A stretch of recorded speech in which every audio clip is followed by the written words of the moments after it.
Possibly the most entertaining NFL player that ever talked publicly is our feature today, and that's Art Donovan. The funny defensive lineman always had an entertaining story to tell, but his family background and personal story are fascinating as well. We'll tell this and more coming up in just a moment. This is the Pigskin Daily History Dispatch, a podcast that covers the anniversaries of American football events throughout history on a day-to-day basis. Your host, Darren Hayes, is podcasting from America's North Shore to bring you the memories of the gridiron one day at a time. So as we come out of the tunnel of the Sports History Network, let's take the field and go no huddle through the portal of positive gridiron history with pigskindispatch.com. This podcast is part of the Sports History Network, your headquarters for the yesteryear of your favorite sport. You can learn more at sportshistorynetwork.com. Hello, my football friends. This is Darren Hayes of pigskindispatch.com. Welcome once again to the Pig Pen, your portal to positive football history. And when we look in that portal today, we go back in history of football to one of the most entertaining and interesting storytellers in all of football history, Art Donovan. There are numerous YouTube clips of Donovan speaking with late-night hosts like Carson, Letterman, and others, spinning yards of his observances of everyday life and his takes on them. And they're really quite funny, as Art had a sense of humor that would make even the Mona Lisa go into a full grin. And he is just such a great storyteller as well.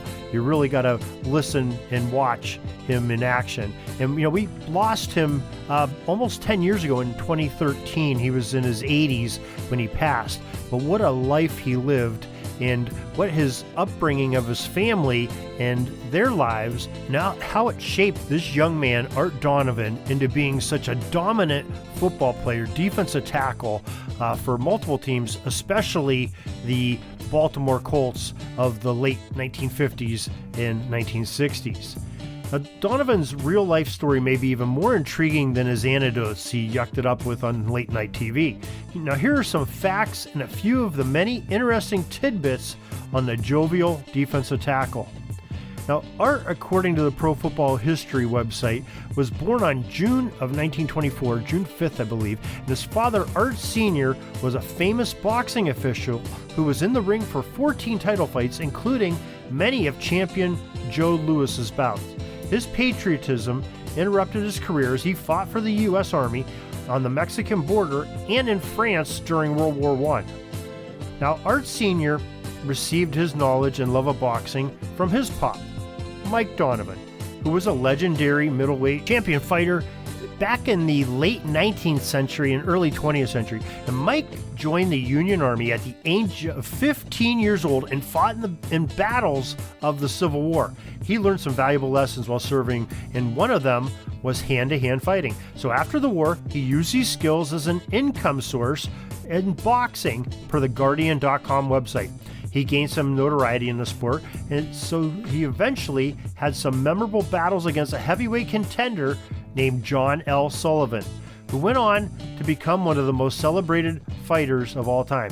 Now, the two became friends, and later he became somewhat of an opponent. John L. Sullivan fought against one of the gentlemen that Mike Donovan was training, and they fought for a heavyweight title. Not Mike Donovan and John L. Sullivan, John L. Sullivan and the individual that he was training. Now, Mike D was so good at boxing and training boxers that President Theodore Roosevelt even solicited the prize fighter to train him in the art of pugilism to stay in shape with rigorous exercise that it provides. That's what Teddy Roosevelt was all about. Now, both his grandfather Mike and his father Art Sr. have been inducted into the Boxing Hall of Fame. Now, even though Art Jr. was in the family of some boxing royalty, the call of the gridiron was his guiding light, and he was a smashing success at Mount St. Michael Academy in the Bronx, New York. And the college recruiters were just looking at this youngster quite a bit, very interested. He finally chose Notre Dame in 1943, and after just one semester, a different spirit came calling. Like his father and grandfather before him, the patriotic duty took the young man from the college dorm into the field of battle. Only Art Jr. did it with the U.S. Marine Corps. Now, Donovan served in the Pacific Theater, fighting the Japanese as an anti-aircraft gunner. He served on the USS San Jacinto, and at the time, some other famous young man was also serving on that same ship and serving his country. Future President of the United States, George H.W. Bush. Yeah, they served at the same time on the San Jacinto. Now, Art served his country well, and he had more than one encounter with kamikaze pilots that in some cases, he said, caught fire as he shot them down, and then they exploded in pieces on the deck of the ship, falling debris very close to where him and his fellow fighters were battling these things. And kamikaze is very scary, and they made such an impact in the war, and the Marines and the naval people and the Air Force had to learn to deal with these battles, and Art Donovan was one of those, and how brave they truly were.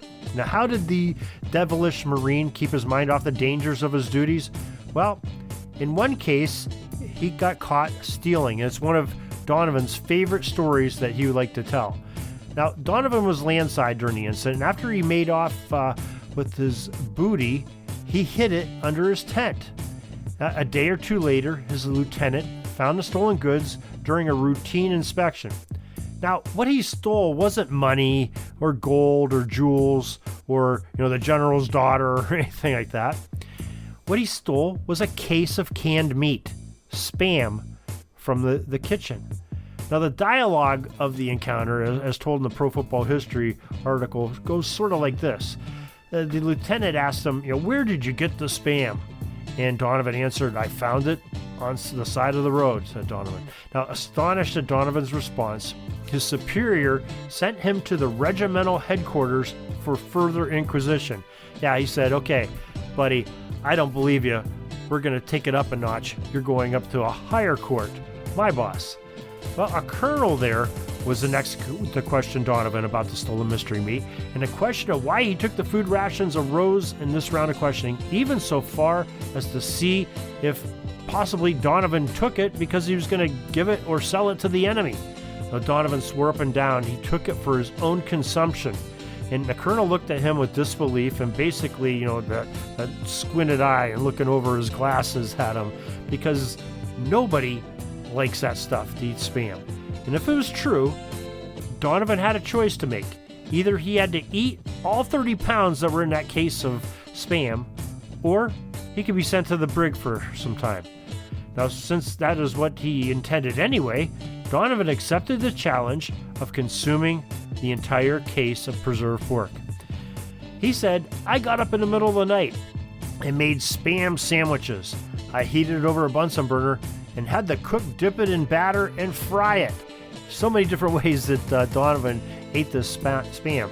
And the big man avoided the penance in the slammer by doing one of his favorite self-proclaimed hobbies, eating, and it only took him 9 days to eat all 30 pounds of the Spam.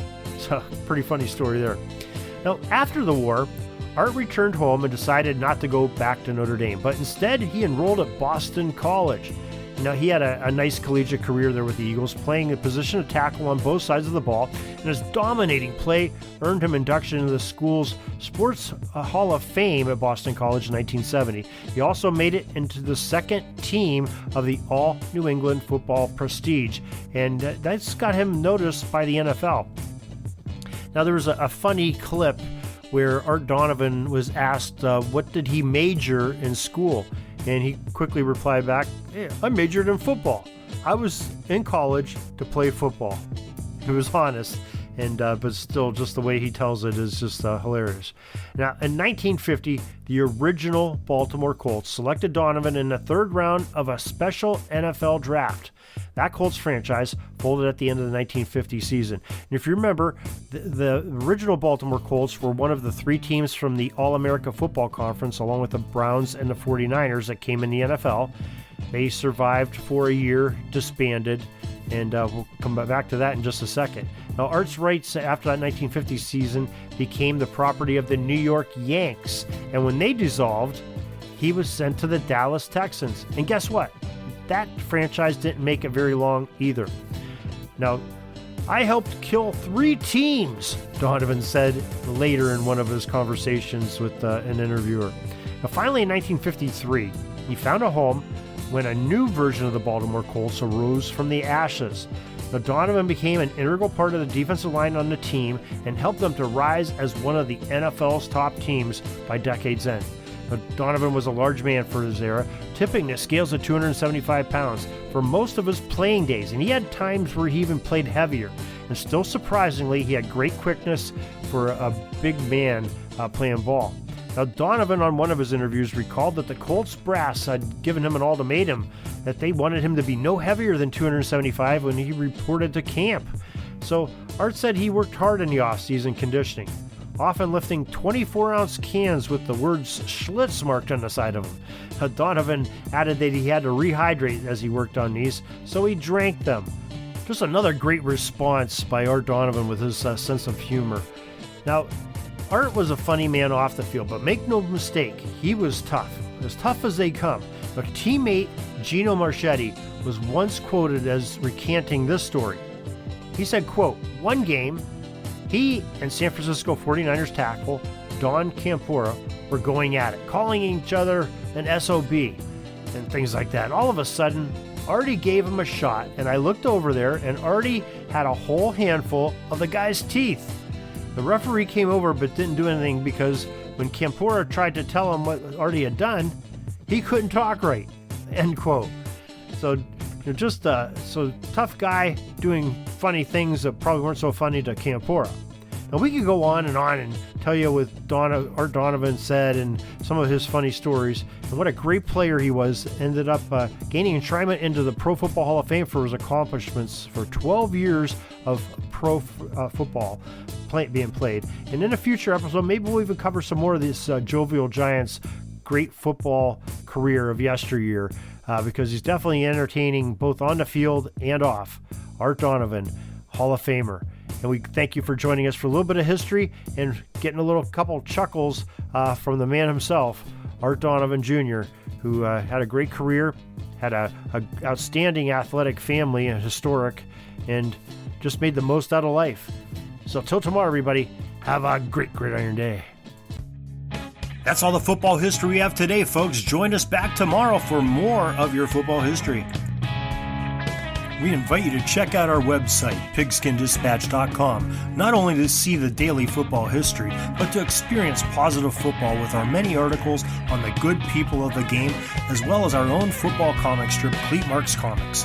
Pigskindispatch.com is also on social media outlets, Facebook, Twitter, Instagram, and don't forget the Pigskin Dispatch YouTube channel to get all of your positive football news and history. Special thanks to the talents of Mike and Gene Monroe, as well as Jason Neff for letting us use their music during our podcast. This podcast is part of the Sports History Network, your headquarters for the yesteryear of your favorite sport. You can learn more at sportshistorynetwork.com.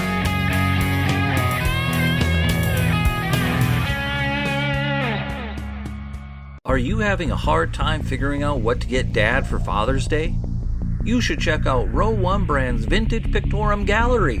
They have America's best sports art. With over 7,200 historic sports prints, you're assured to find something unique for Dad this Father's Day. Instead of a boring old tie, get him a historic baseball photo taken by Henry High Sandom at the historic Polo Grounds Stadium in New York City during the 1894 Temple Cup. Or, if he's an NFL buff, check out the 1963 vintage NFL poster. These are so good looking that you'll be amazed how they turn out. Shop now at sportshistorynetwork.com/row1 and save 15% off your order.